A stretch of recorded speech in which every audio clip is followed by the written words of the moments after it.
AIG హాస్పిటల్లో చేరిన కేసీఆర్ ఆందోళనలో అభిమానులు. మరి తాజాగా ఏప్రిల్ 27వ తారీఖు వీళ్ళ పార్టీ ఆవిర్భావ సభ అయితే రెడీగా ఉందన్నమాట. దానికోసం అయితే కేసీఆర్ ఇంటికి వాళ్ళ ఫామ్ హౌస్కి అందరినీ పిలిపించుకుని కూడా ఈ మీటింగ్ ఎలా జరపాలి, ఎంత జాగ్రత్తలు తీసుకోవాలి, అభిమానులను ఎలా తీసుకురావాలి, ఎలా పంపించాలి, ఇవన్నీ కూడా తరచూ మాట్లాడుతూ ఆయన అట్లా ఇది చేస్తుంటే మరి ఈ టైంలో ఆయన ఏఐజీ హాస్పిటల్కి వెళ్ళటం అందరికీ కూడా ఆందోళన కలిగిస్తుందన్నమాట.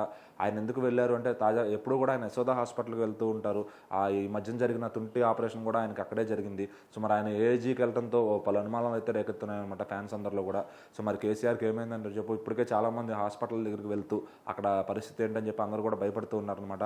అయితే ఆయన వెళ్ళింది వేరే సీరియస్ కండిషన్ మీద కాదు, జస్ట్ జనరల్ హెల్త్ చెకప్ మీద. ఎందుకంటే ఆ ఏప్రిల్ 27 జరిగే ఆ సభ కోసం అక్కడికి ఎటువంటి హెల్త్ ఇబ్బందులు రాకుండా ముందుగా జాగ్రత్త పడుతున్నారని తెలుస్తుంది. సో మరి ఇప్పుడున్న కాంగ్రెస్ ప్రభుత్వం దాని గురించి ఈ ఫ్లోలో దాన్ని చెప్పి వీళ్ళ పార్టీ నిలదొక్కుని మళ్ళీ ఫామ్లోకి రావాలి అంటే ఈ మీటింగ్ చాలా కీలకమని చెప్పి కేసీఆర్ గారు అయితే భావిస్తున్నారనమాట.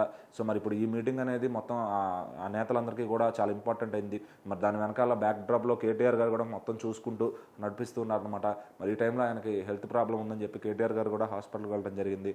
మరి ఆ ఫోటోలు అవన్నీ చూసి సోషల్ మీడియా అంతా కూడా షేక్ అయిపోతుందన్నమాట. సో మన ఆటోమేటిక్గా కేటీఆర్ గారు ఏదన్నా పోస్ట్ చేశారన్నా లేదంటే ఆయన నుంచి ఏదన్నా వచ్చినా కూడా మొత్తం అంతా కూడా సోషల్ మీడియా ఆయన వైపే చూస్తారనమాట.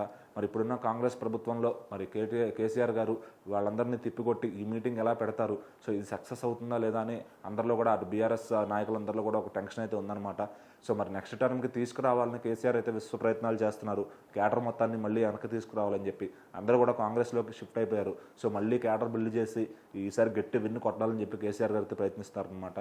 సో మరి ఏప్రిల్ 27 జరుగుతున్న ఈ సభ అయితే బీఆర్ఎస్ పార్టీకి కీలకంగా మారనుంది. సో మరి అక్కడ ఈయన ఏం ప్రసంగిస్తారు, ఏమేమి చెప్తారు, నెక్స్ట్ టర్మ్ కోసం ఎలా ప్లాన్ చేస్తున్నారు, సో ఈ మీటింగ్ సక్సెస్ చేయాలని అందరు కార్యకర్తలు కూడా కష్టపడుతున్నారు అనమాట. సో మరి కేసీఆర్ గారు త్వరగా ఈ రిపోర్ట్స్ అన్ని తీసుకుని వస్తే కానీ ఆయన ఆరోగ్య పరిస్థితి పైన ఒక క్లారిటీ రాదనమాట. సో మరి ఆయన తొందరగా ఆయన హెల్త్ అప్డేట్ ఇస్తే ఫ్యాన్స్ మాత్రం కొంచెం కూల్ అవుతారు.